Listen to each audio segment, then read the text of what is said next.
भयानक डायन का अंत। सरपंच के घर में सालों के बाद बेटी का जन्म हुआ था।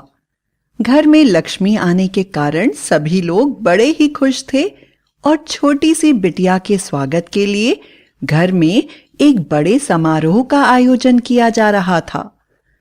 हलवाई फतेह अली तरह तरह के व्यंजनों के नाम ले रहा था और पकवानों की लिस्ट बना रहा था। सरपंच की मां अपनी छोटी सी पोती को गोदी में ले गाने गा रही थी। बहुत ही खुशी का माहौल था कि अचानक आंगन में एक जोर की आवाज हुई और आंगन की जमीन बीच में से फट गई। उसमें से एक बड़ी ही लंबी ग्रह देवी की मूर्ति बाहर आ गई। चारों तरफ लोग घबराकर चुप हो गए और हर तरफ सन्नाटा छा गया। सब हाथ जोड़कर माता की पूजा करने लगे और उसी समय आकाशवाणी हुई। हे सरपंच, तुम्हारे अच्छे कर्मों की वजह से माता अन्नपूर्णा ने तुम्हें बेटी होने का आशीर्वाद दिया है। तुम्हारी बेटी जहां पर रहेगी वहीं पर धन, संपदा और खुशियां आ जाएंगी। लेकिन तुम्हें यह हमेशा याद रखना होगा कि जब तुम्हारी बेटी 16 वर्ष की हो जाएगी तो तुम्हें अपनी बेटी की आंखें माता के मंदिर में चढ़ानी होगी, वरना तुम्हारी बेटी की मृत्यु हो जाएगी। आकाशवाणी के द्वारा यह बात सुनकर घर में दुख का माहौल छा गया और सब लोग उस छोटी सी प्यारी सी बच्ची के बारे में सोचने लगे। सरपंच ने अपनी बेटी की सुरक्षा का कड़ा इंतजाम कर दिया। वह जहां भी जाती हमेशा उसके साथ कोई न कोई होता।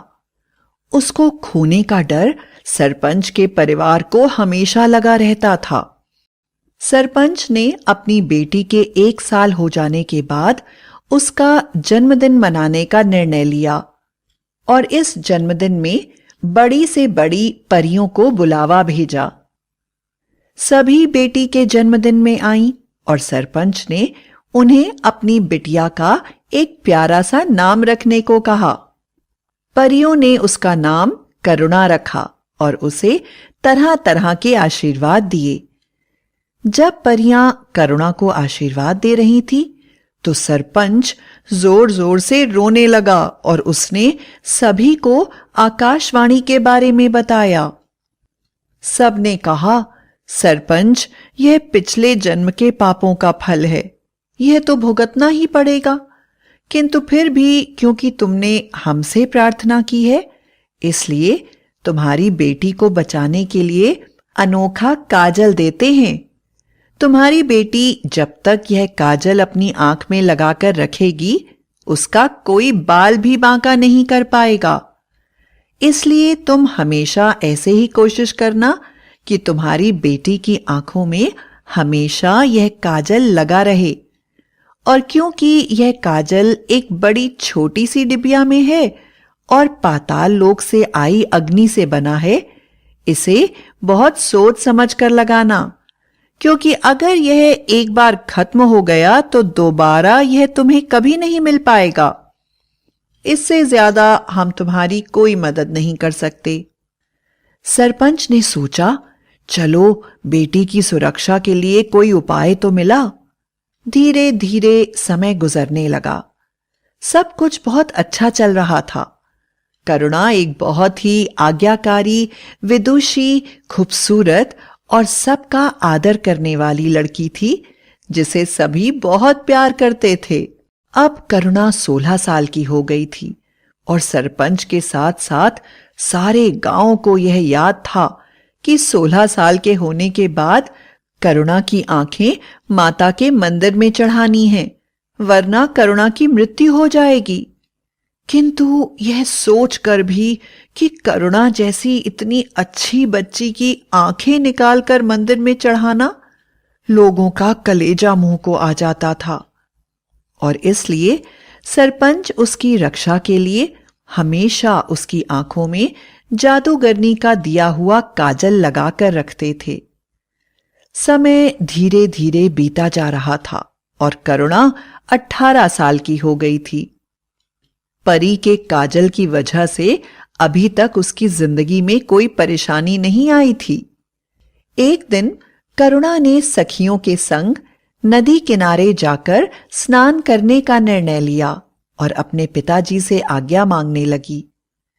इतने दिनों तक सब कुछ ठीक होने के कारण सरपंच भी अब धीरे धीरे आकाशवाणी के बारे में भूलने से लगे थे।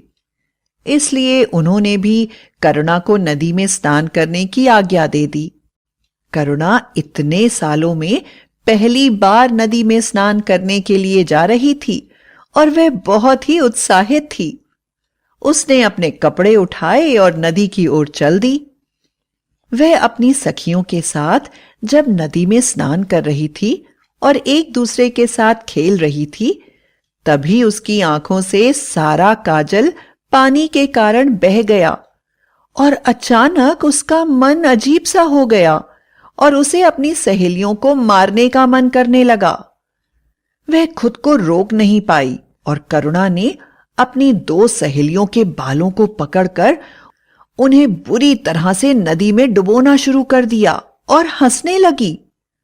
ऐसा करते ही अचानक करुणा नदी के बीच में से ही गायब हो गई।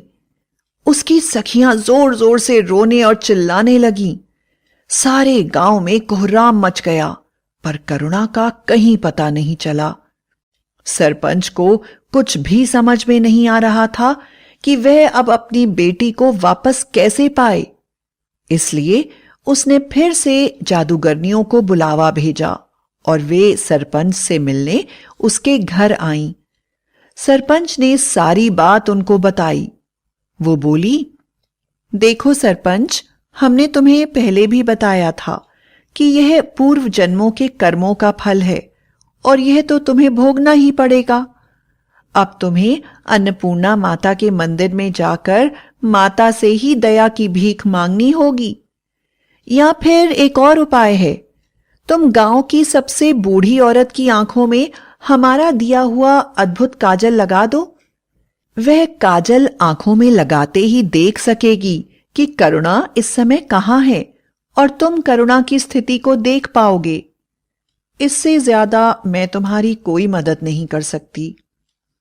करुणा की मां का बड़ा बुरा हाल था, इसलिए सरपंच ने तुरंत ही गांव की सबसे बूढ़ी औरत को बुलावा भेजा और उसकी आंखों में वह जादुई काजल लगाया गया ताकि वह देखकर बता सके कि करुणा कहां है।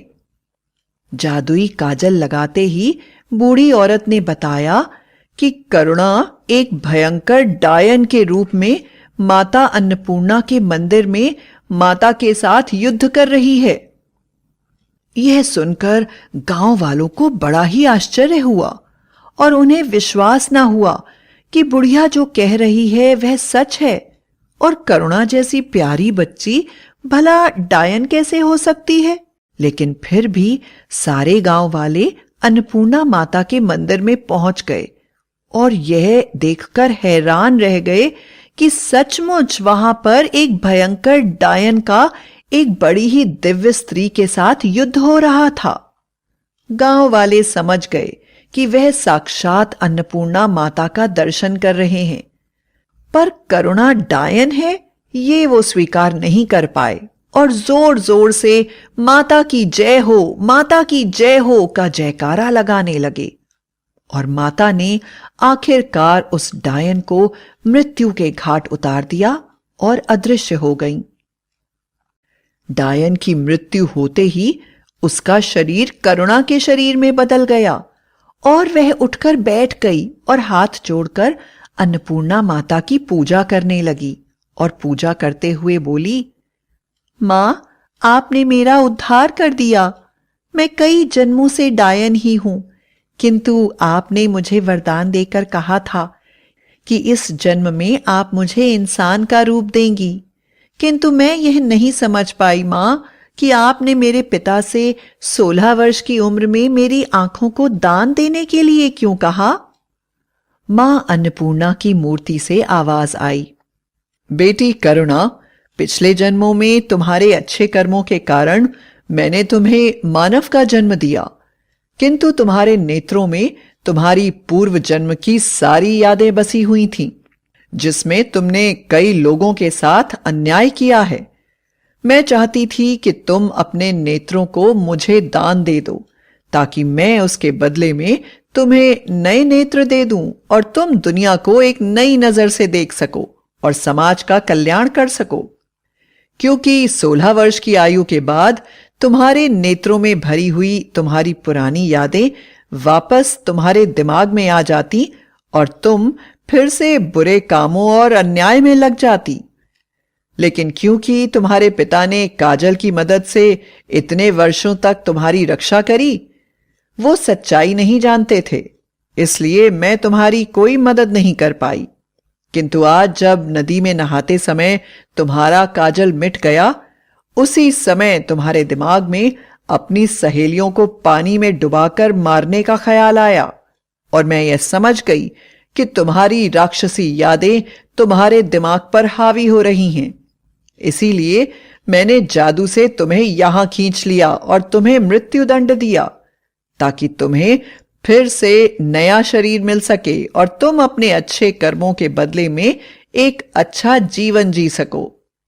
जाओ बेटी, अब तुम्हें किसी काजल की आवश्यकता नहीं है। तुम्हारे सारे बुरे कर्मों का अंत हो चुका है। तुम अपने पिता के साथ जाकर समाज का कल्याण करो और एक बहुत ही अच्छा जीवन व्यतीत करो। यह कहकर मूर्ति की आवाज आना बंद हो गई और सब लोग बहुत खुश हुए और करुणा को अपने साथ ले जाकर खुशी खुशी अपना जीवन व्यतीत करने लगे।